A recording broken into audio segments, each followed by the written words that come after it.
Okay, let's dive right into this explainer. Today, we're looking at a truly remarkable piece of writing by Phil Moreland titled How I See Myself.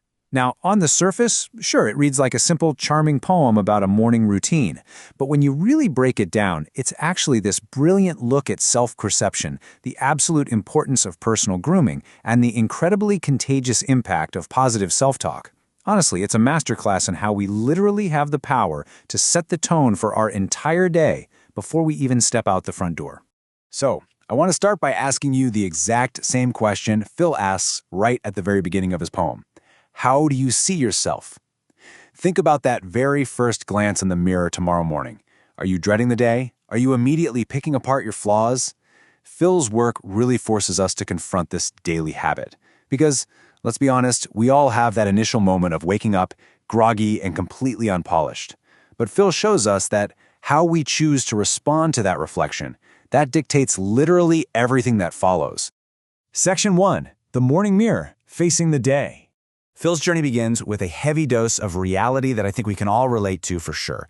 He doesn't wake up magically perfect. He writes that he has, quote, bed hair and his eyes are baggy from no sleep.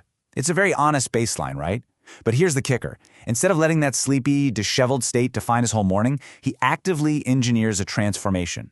He goes from baggy eyes to, as he puts it, looking like $1 million. And the gap between that initial tired state and looking like $1 million isn't magic, it's intention. It's a deliberate, active choice to shift his reality. Section 2. The Power of Grooming, a Daily Pamper. Now, what's really interesting about this next part is how he gets there. Phil doesn't just cross his fingers and wish for a better day. He physically prepares for one. He breaks down this really foundational 3-step personal grooming routine. Step 1, he puts his face cream on to give his face a pamper. Step 2, he takes a shower, specifically calling out his lovely shower gel.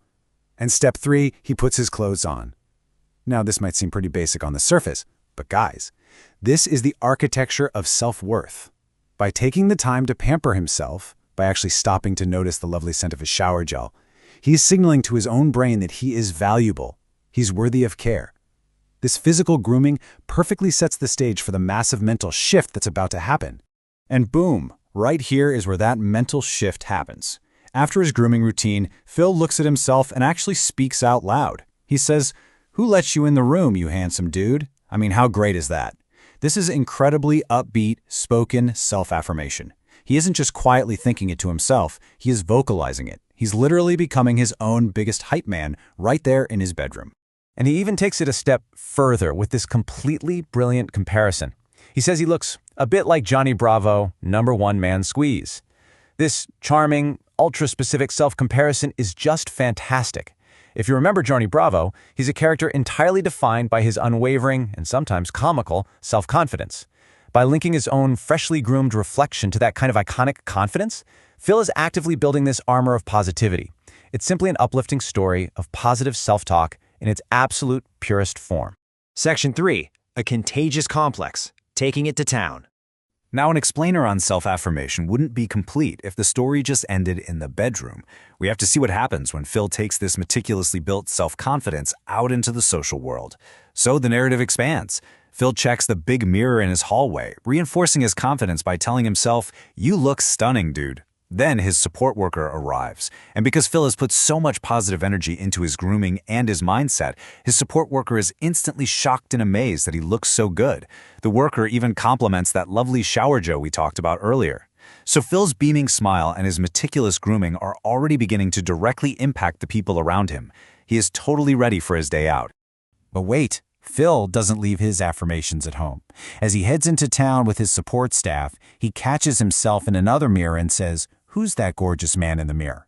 And the text actually notes that he kept saying it in every single mirror he passed.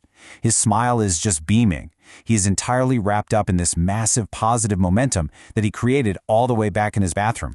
Naturally, this relentless positivity leads to a really interesting interaction. His support worker gives him a little bit of playful pushback.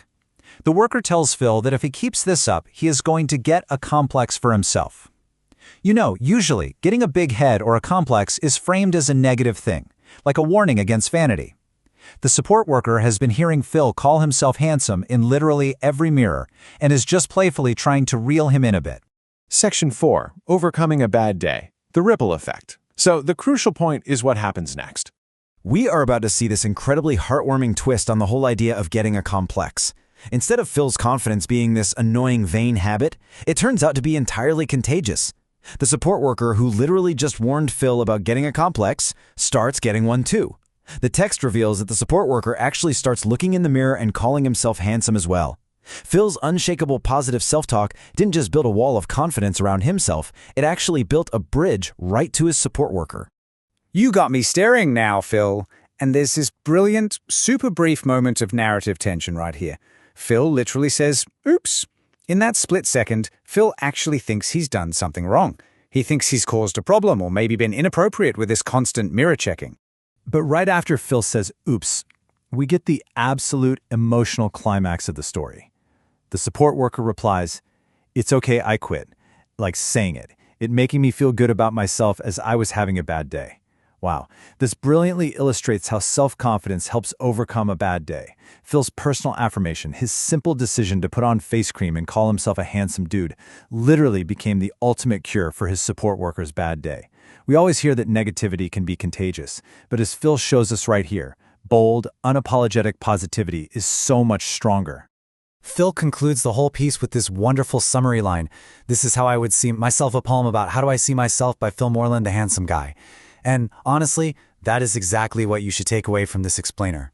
Positive self-talk and daily grooming, they are absolutely not selfish acts of vanity. They are foundational practices. Because when you fill your own cup in the morning, when you actively choose to see yourself as $1 million, that energy ripples outward. It literally has the power to uplift the people around you and completely turn around someone else's bad day. So, I want to leave you with this one thought to carry into tomorrow. We've just seen how a bit of face cream, some lovely shower gel, and a Johnny Bravo attitude changed not just one but two people's lives for the better in a single day. So when you wake up tomorrow with those baggy eyes and that bed hair, what positive affirmation will you say to yourself in the mirror? Choose wisely, because someone else might just be listening, and it might be exactly what they need to hear today.